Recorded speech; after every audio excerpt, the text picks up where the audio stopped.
समय को हमें ध्यान रखना ही पड़ेगा। अब मैं बुला रहा हूँ श्री अमानतुल्लाह खान। अध्यक्ष जी, शुक्रिया कि आपने मुझे इस मुद्दे पर बोलने का मौका दिया। 22 हम विधायक हैं, 21 को आपने जो है वो सदन से क्या बल्कि विधानसभा से बाहर भेज दिया। और ये शायद 10 साल हम लोग भी सरकार में रहे, आप भी थे, और आप तो कई मरतबा टेबल पर भी खड़े हुए, लेकिन कभी ऐसा नहीं हुआ कि विधानसभा के परिसर से बाहर। एक मिनट में कभी आपको कोई स्थिति स्पष्ट कर दूं। सदस्यों के समक्ष आपने मुद्दा कर उठाया है। रूल बुक सबको दी गई है और रूल बुक के अनुसार सदन का तात्पर्य विधानसभा से है। पहला, ये जो सदन है, ये खाली ये सदन नहीं है। बैठ जाइए, मैं आपको स्पष्ट कर देता हूँ। सदन का अर्थ है दिल्ली विधानसभा का पूरा परिसर। आगे डिफाइन किया गया है, वो भी पढ़ देता हूँ। सदन के परिसर का तात्पर्य विधानसभा भवन, सभा कक्ष, दीर्घाएं, विधानसभा सचिवालय के नियंत्रण में कमरे, अध्यक्ष कक्ष, उपाध्यक्ष कक्ष, समिति कक्ष, विधानसभा पुस्तकालय, विधानसभा वाचनालय, पार्टियों के कमरे, विधानसभा सचिवालय के अधिकारियों के अधीनस्थ सब स्थान तथा उसकी ओर से जाने वाले मार्गों से तथा उन स्थानों से भी जिन्हें अध्यक्ष समय समय पर निर्दिष्ट करे। यानी कि जब कोई भी सदस्य मार्शल आउट होता है सदन से, तो रूल बुक कहती है कि वो प्रेमाइसिस से बाहर जाएगा। तो इसलिए ये सभी सदस्यों को मैं स्थिति स्पष्ट कर रहा हूँ कि जब भी कभी इस तरह की स्थिति आएगी तो ये सिर्फ जो सदन चल रहा है ये सदन नहीं है, पूरा परिसर ही सदन है, सदन का हिस्सा है। तो इसलिए चेयर से ये स्पष्ट आदेश है कि अगर ऐसी स्थिति जब भी आएगी मार्शल आउट होने की, तो उसको परिसर से बाहर जाना होगा। धन्यवाद। आगे अब आप शुरू करिए। बाहर का ग्राउंड नहीं है। आप सारे रूम्स आपने बताया सारे, लेकिन ऐसा कभी नहीं हुआ। हम लोग भी सरकार में रहे, कभी ऐसा नहीं हुआ कि आज सारे हमारे विधायक गेट के बाहर है, वहां पर भी बैरिकेड लगा दिए गए और वो धूप में बैठे। आप अंदर आने की तो इजाजत दे सकते थे, अब से पहले भी ऐसा हुआ है। इतना नहीं होना चाहिए। इतना ठीक है, आप जीत गए, जनता ने आपको जिताया है और सर आंखों पर है, आपको काम करने के लिए जनता ने जिताया, लेकिन ऐसा नहीं होना चाहिए कि दुश्मनी इस हद तक हो कि आप विधानसभा के परिसर तक में हमें अंदर ना आने दें। तो ये बिल्कुल कतई तौर पर ठीक नहीं। जी, आप एक मिनट, हरी जी मुझे अपनी बात कहने दीजिए। आप बैठिए एक मिनट। कोई नहीं, मैं खड़ा हूं। बैठिए, कोई बात नहीं, कोई बात नहीं। आपको आप बोलेंगे, आपके टर्न है, आप बोलेंगे। मैं आप फिर स्पष्ट कर दूं सभी को। उपराज्यपाल के अभिभाषण पर इस प्रकार की हरकत जो यहाँ की गई वो सर्वथा निंदनीय है। भारत के इतिहास में इस तरह की घटनाएं चंद बार ही हुई हैं। अभिभाषण अर्थात कॉन्स्टिट्यूशनल अथॉरिटी यहाँ पर सदन को एड्रेस करने के लिए साल में एक बार आती हैं। उस समय ना कोई वाद विवाद होता है, ना कोई सदन चल रहा होता है, वो सिर्फ अभिभाषण के लिए ही समय तय होता है। सदन ने जो कल निर्णय लिया, मैं सदन को बधाई दूंगा कि आपने इतने बड़े अपराध के विरुद्ध जो निर्णय लिया उसमें बहुत ही बैलेंस अप्रोच रखी। मात्र 3 दिन के लिए इस पर ब्रीच ऑफ प्रिविलेज का भी मामला बनता है।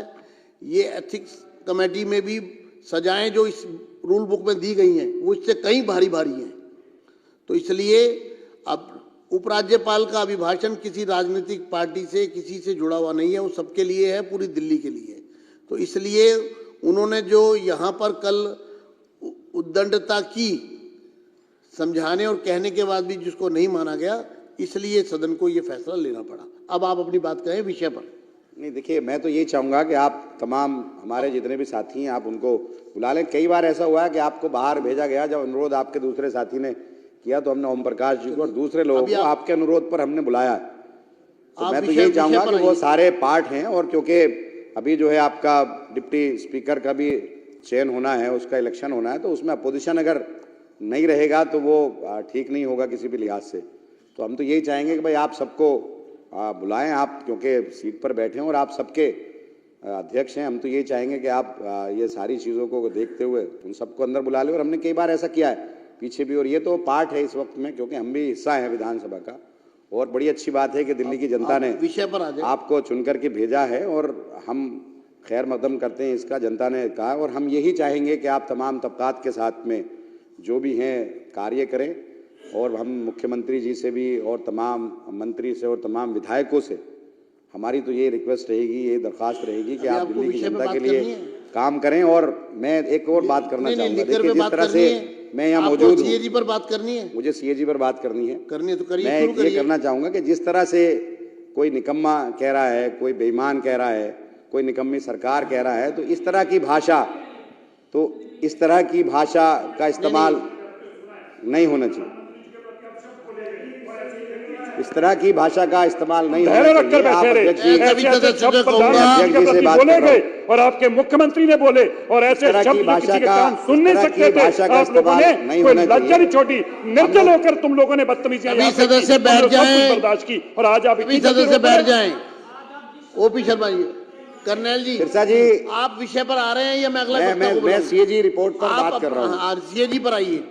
कि ये इस तरह से बात ना करनी दी जाए, चलिए, ये अच्छी बात नहीं है। नहीं, आपको मैं मर्यादा दे रहा हूँ। हम लोग 5 मिनट आपके हो गए हैं, आप समय का सदुपयोग करें, सीएजी पर बात करें। देखिए, सीएजी रिपोर्ट सदन में पेश हुई और उस पर मैं चर्चा सुन रहा हूँ, और मैं देख भी रहा हूँ कि सीएजी रिपोर्ट में जो कहा गया है, पिछले 2 साल से ये शराब घोटाले पर आए दिन ये तमाम चीज़ें आ रही हैं, और हमारे दिल्ली सरकार के करैक्टर को जिस तरह से बदनाम किया गया, जिस तरह से करैक्टर असैसिनेशन किया गया, वो सबके सामने है। और आप इसी को करके आज सरकार में आए हैं। तो अब हम तो ये चाहते हैं कि जब आप सरकार में आ गए हैं तो आप जनता का काम करें, जनता के मुद्दों को भटकाए ना। आपने 2500 रुपये का वादा किया, 2500 रुपये की आप वादे को पूरा करें। आप एक तरफ, अब आप सीएजी रिपोर्ट में कहा गया है, बुला रहा हूँ, सीएजी रिपोर्ट में कहा गया है, सीएजी की बात करिए, कि भाई नॉन कन्फर्मिंग एरियाज के अंदर ठेके नहीं खुले, उससे 941 करोड़ रुपए का घाटा हुआ। कुछ लाइसेंस वापस कर दिए गए, 800 करोड़ से ज्यादा का घाटा वो हुआ। आप 2000 करोड़ के घाटे की बात कर रहे हैं कि सरकार के रेवेन्यू का लॉस हुआ। 1800 करोड़ रुपए तो ये होता है। तो हम तो ये पूछना चाहते हैं कि जो आप इतने दिन से, सीबीआई आपके पास है, ईडी आपके पास है, एसीबी आपके पास है, तमाम एजेंसी आपके पास है, और आप इतने टाइम से कर रहे हो, तो घोटाला हुआ कहाँ है? ये तो एज्यूम किया जा रहा है कि ये नुकसान होता। और जो इसमें 8 अध्याय हैं, 8 अध्याय के अंदर 7 में पुरानी जो पॉलिसी है उसके बारे में कहा गया है कि उसके अंदर जो कमियां थी वो कमियां बताई गई हैं, और एक अध्याय के अंदर बताया गया कि ये इसके अंदर ट्रांसपेरेंसी थी। अगर ठीक से इंप्लीमेंट किया जाता तो ये लॉस नहीं होता बल्कि फ़ायदा होता। पंजाब के अंदर यही पॉलिसी इंप्लीमेंट हुई, 1 साल में फ़ायदा हुआ, दूसरी मर्तबा दूसरा फ़ायदा हुआ, और जो पहली पॉलिसी उसमें फ़ायदा नहीं हुआ। बोल रहे, फिर आप बोल रहे। तो हम तो ये कहना चाहते हैं कि भाई आप तमाम और एक अरे वो कोई बात नहीं, एक मिनट पॉइंट ऑफ ऑर्डर। आप इस तरह से बात करके आप ना तो मुझे डरा सकते ना दबा सकते। अमानतुल्लाह जी, माइक बंद करिए, 2 मिनट रुके। Point of order. देखिए, पॉइंट ऑफ ऑर्डर का मतलब है सारी कार्यवाही रुकेगी, और जो सदस्य पॉइंट ऑफ ऑर्डर यानी कि व्यवस्था का प्रश्न, व्यवस्था का प्रश्न अगर उठेगा तो पहले वो सुना जाएगा। अध्यक्ष जी, मेरा पॉइंट ऑफ ऑर्डर है कि रिकॉर्ड के ऊपर मिसलीड किया जा रहा है इस हाउस को। सीएजी की रिपोर्ट कभी ये मेंशन नहीं करती कि इसमें करप्शन है कि नहीं। सीएजी की रिपोर्ट अनियमितताओं को जो है बताती है और उसको उजागर करती है। उसके बाद उस पर क्रिमिनल एक्टिविटी होनी है कि नहीं, उसको क्राइम एजेंसीज और पीएसी रिकमेंड करती है एक्शन के लिए। सीएजी की रिपोर्ट को यह कहना कि उसमें कहीं करप्शन लिखा, देश के इतिहास में कोई सीएजी की रिपोर्ट करप्शन के बारे में नहीं लिखती, अनियमितताओं के बारे में लिखती है। और जिस तरीके की अनियमितताएं दिल्ली में शराब घोटाले के बारे में सीएजी ने मार्क की हैं, ये तय हो गया कि ईडी और सीबीआई का जो एक्शन चल रहा था वो सही रास्ते पे चल रहा था और उसको और तेजी से लेकर ठीक है। तो हाउस को मिसलीड नहीं किया जाए कि सीएजी की रिपोर्ट में जो है करप्शन नहीं मेंशन है, तो इसलिए आपका पॉइंट ऑफ ऑर्डर एक्सेप्ट है, हाउस को मिसलीड ना किया जाए। आगे बढ़िए। मिसलीड नहीं कर रहा है, मेरा सिर्फ कहना यह है कि सीएजी की रिपोर्ट में तो ये एज्यूम किया गया, ये जो है नॉन कम्युनिटी एरियाज के अंदर दुकानें खुलने किसने नहीं दी, कि क्या दबाव बनाया गया। पहले साल के अंदर ही सीबीआई ने एफआईआर दर्ज कर ली, ईडी ने एफआईआर दर्ज कर ली, गिरफ्तारियां शुरू हो गई। जो ट्रांसपेरेंसी इसके अंदर थी उससे फायदा होना था, फायदा नहीं हुआ, लोग डर गए। तो ये तो तमाम एजेंसियां आपके पास थी और इन्हीं एजेंसियों का इस्तेमाल करके आज आप सरकार में आ गए और सरकार में जिन वादों के साथ आप आए वो वादे आप पूरे कर नहीं रहे हो। 2500 रुपए महिलाओं को देने की बात आपने की थी, वो आप वादा पूरा कर नहीं रहे हो। जो आपने काम करने की बात की थी वो आप कर नहीं रहे हो। सिर्फ दिल्ली की जनता को गुमराह करने का काम ये सरकार कर रही है। अध्यक्ष जी, सीएजी की रिपोर्ट पे आपने मुझे बोलने का मौका दिया है, इसके लिए आपको बहुत बहुत धन्यवाद। चलिए अब शुरू करिए। और चलिए, ये जो रिपोर्ट है, इस रिपोर्ट को लेकर जो संघर्ष हम लोगों ने पिछले 2 वर्षों में इसी हाउस में किया है, जब ये पीले पन्ने में ये रिपोर्ट आई तो मुझे बहुत प्रसन्नता हुई, क्योंकि यही पीला रंग लेके साहबजादे केजरीवाल जी पूरे दिल्ली में अलग जगा रहे थे और वही पीला रंग, यही पीला रंग आज उनकी कलई खोल रही है। अध्यक्ष जी, ये पीला रंग बतला रहा है। बैठिए उनका बैठिए। अध्यक्ष जी, ये पीला रंग बतला रहा है कि आम आदमी पार्टी के नेता जो इस हाउस में खड़े होके कहते थे कि शिक्षा क्रांति लाने वाला मनीष सिसोदिया को भारत रत्न मिलना चाहिए, फिर खड़े होके कहते थे कि स्वास्थ्य और मोहल्ला क्लिनिक मॉडल देने वाले सत्येंद्र जैन को भारत रत्न मिलना चाहिए। और अध्यक्ष जी, जब कलई